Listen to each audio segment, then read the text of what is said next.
영국 왕중 헨리 8세가 여러 번 결혼을 했다는 사실은 많은 사람들이 알고 있는데요. 정확히 6번 결혼을 했다는 사실은 몰랐어도 왕이 계승자인 아들을 낳기 위해서 헨리 8세가 수차례 결혼을 했다는 사실은 잘 알려져 있습니다. 그런데 헨리 8세의 결혼들은 결과적으로는 단순히 아들을 낳는 것 이상의 정치적, 외교적, 그리고 종교적 결과들을 불러일으켰는데요. 그래서 그의 결혼들은 단순히 흥미를 위해서만 중요한 이야기들은 아닙니다. 오늘은 헨리 8세의 결혼 과정들을 살펴보면서 그것이 가져온 파장들을 살펴보고자 합니다.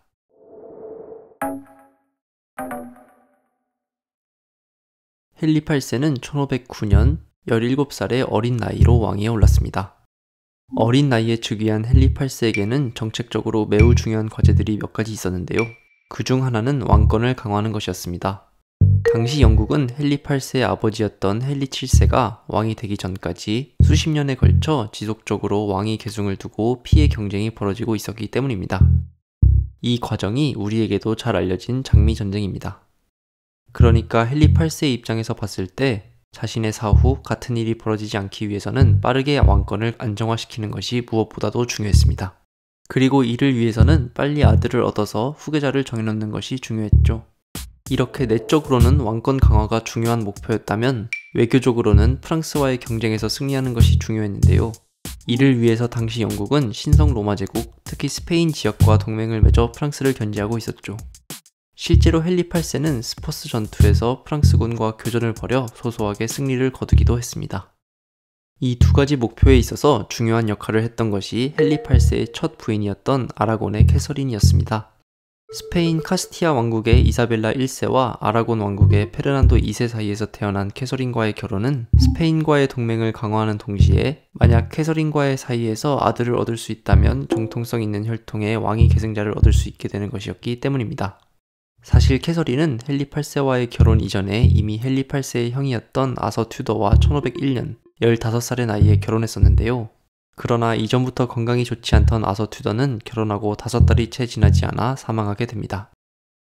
과부로 지내던 캐서린에게 헨리 8세는 즉위하자마자 곧바로 청혼을 하게 되죠. 스페인과의 동맹을 위한 정략적인 측면이 강했던 결혼이긴 했지만 결혼 초기까지만 해도 헨리 8세와 캐서린의 사이는 좋았습니다. 그러나 행복한 결혼 생활은 시간이 지나면서 지속적으로 아들을 얻는 데 실패하자 흔들리기 시작했습니다. 캐서린은 헨리 8세와의 사이에서 총 6번 임신을 하는데요.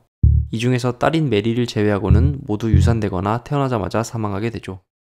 시간이 지나면서 캐서린이 점점 임신이 힘든 나이가 되자 헨리 8세는 캐서린에게서 마음을 돌렸습니다. 이때 헨리 8세가 마음을 두던 이는 캐서린의 시녀였던 앤 불린이었는데요. 사실 헨리 8세는 앤 불린의 친언니였던 메리 불린을 이미 정부로 두기도 했었습니다. 독립적인 성격에다가 뛰어난 화술을 가졌을 뿐만 아니라 당시에 중요한 학문이었던 신학에 대해서도 어느 정도 기본적 지식을 갖추고 있었던 앤 불린에게 헨리 8세는 더욱더 빠져들게 되는데요. 당시 유럽은 1517년 마르틴 루터가 95개조 반박문을 발표하고 종교개혁의 소용돌이로 빠져들고 있었는데 앤 불린은 헨리 8세와 이런 최신 신학에 대해서 토론할 수 있을 정도의 지식을 가지고 있었습니다. 결국 헨리 8세는 1925년 아들을 낳지 못한다는 이유로 40살의 캐서린과 이혼하고 25살의 앤 불린과 결혼해야겠다는 결론을 내리게 됩니다. 결국 1년 후 캐서린은 궁에서 쫓겨나게 되고 캐서린이 쓰던 궁을 앤 불린이 사용하게 됩니다. 그러나 여기서 한 가지 문제가 있었는데요. 당시 기준으로 이혼이 완성되기 위해서는 교황이 승인이 필요했다는 것입니다. 그러나 당시 교황은 결코 이혼을 인정해 줄 수 없었죠. 이는 무엇보다도 캐서린이 신성 로마 제국의 황제이자 스페인의 왕이었던 카를 5세의 이모였기 때문입니다. 교황의 입장에서 봤을 때 헨리 8세와 캐서린의 이혼을 인정하는 것은 신성 로마 제국을 적으로 돌리는 행위였기에 교황은 이 이혼을 인정해 줄 수 없었던 것입니다. 결국 헨리 8세는 자신의 이혼을 공식화하기 위해서 특단의 조치를 취하게 되는데요. 그것은 바로 교황으로부터 종교적으로 독립하는 것이었습니다. 헨리 8세는 1년의 준비 과정을 거쳐 1534년 수장령을 발표하는데요. 수장령은 영국 교회 안에서는 교황이 아니라 영국의 왕이 모든 권한을 갖고 있음을 선언한 법입니다. 이 법을 발표한 이후 헨리 8세는 곧바로 반역법을 제정하고 수장령을 따르지 않는 이를 반역죄로 처벌할 수 있도록 만들었습니다. 실제로 우리가 유토피아로 잘 알고 있는 토마스 무어가 수장령을 따르지 않고 헨리 8세와 캐서린과의 이혼도 인정하지 않아 반역법에 의해서 처형됩니다. 무어는 처형되기 직전 나는 왕에 충직한 신하이기도 하지만 무엇보다도 하느님의 종입니다 라는 말을 남겼다고 합니다. 그러나 이 무렵 헨리 8세와 앤 불린은 이미 불화를 겪고 있었는데요. 캐서린과 아직 결혼관계를 유지하고 있었을 때 앤 불린이 보여줬던 지성적이고 독립적인 면은 매력으로 다가왔지만 막상 결혼을 하고 난 이후에는 그렇지 않았기 때문입니다. 앤 불린은 헨리 8세가 바라던 것과는 달리 순정적인 왕비로서 자신을 국한시키지 않았고 많은 면에서 스스로 독립적으로 활동했죠. 이에 헨리 8세뿐만 아니라 다른 신하들도 앤 불린에게 불만을 가졌습니다. 이런 상황에서 1534년 앤 불린이 유산을 하게 되자 헨리 8세는 이를 반역행위라고 부르기까지 했습니다. 2년 후인 1536년에 앤 불린은 다시 한번 임신을 하게 되는데요. 그런데 여기서 아이러니한 일이 일어나게 됩니다. 임신을 하고 얼마 지나지 않아 헨리 8세가 낙마하여 크게 다치는 사고가 발생한 것인데요. 사고 후 헨리 8세는 매우 심각하게 부상을 당하여 상태가 악화될 경우 사망할 수도 있는 상황이었죠. 이 소식을 들은 앤 불린은 충격 때문에 임신 15주에 남자아이를 유산하게 됩니다.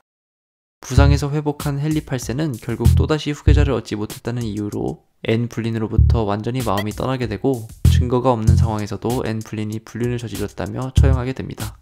한편 헨리 8세는 앤 불린으로부터 마음이 떠날 무렵 이미 앤 불린의 시녀였던 제인 시모어라는 여성을 정부로 두고 있었는데요.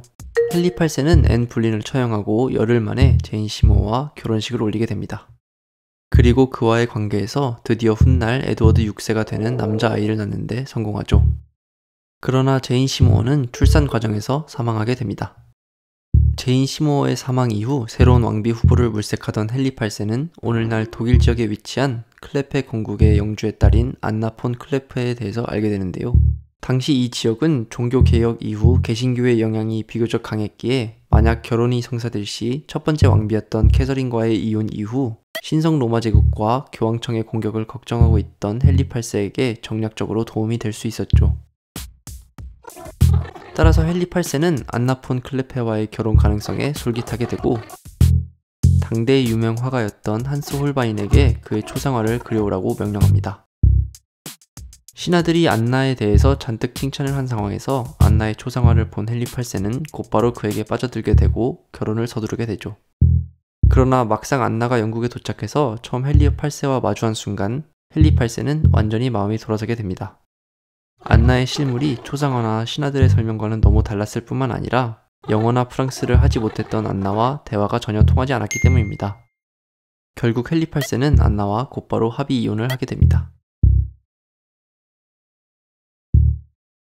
이어서 헨리 8세는 1540년 자신이 처형한 앤 불린의 사촌이었던 당시 15세의 캐서린 하워드와 결혼하게 되는데요.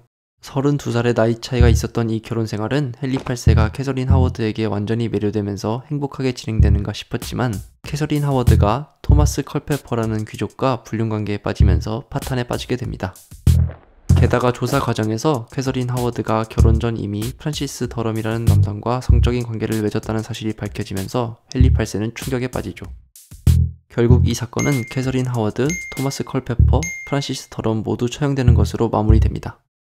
이후 헨리 8세는 1543년에 자신의 마지막 부인인 캐서린 파를 만나게 되는데요. 당시 기준으로 노년기에 해당하는 50대에 접어들고 낙마사고 이후 몸도 불편했던 헨리 8세는 젊고 아름다운 여성을 원했던 이전과는 달리 안정적인 결혼 생활을 원했고 이미 2차례 남편과 사별한 바 있는 캐서린 파를 왕비로 맞이합니다.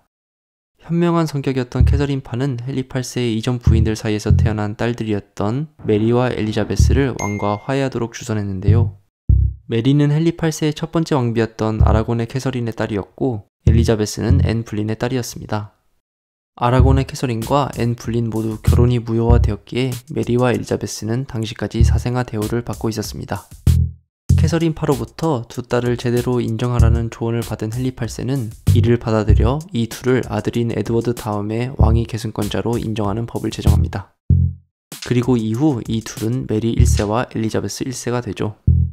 이렇게 캐서린 파의 도움으로 자신의 지난 과거를 어느 정도 정리한 헨리 8세는 캐서린 파와 결혼한 지 4년이 지나고 건강 악화로 사망하게 됩니다. 그리고 그의 왕위는 그의 유일한 아들이었던 에드워드 6세가 계승하게 되죠.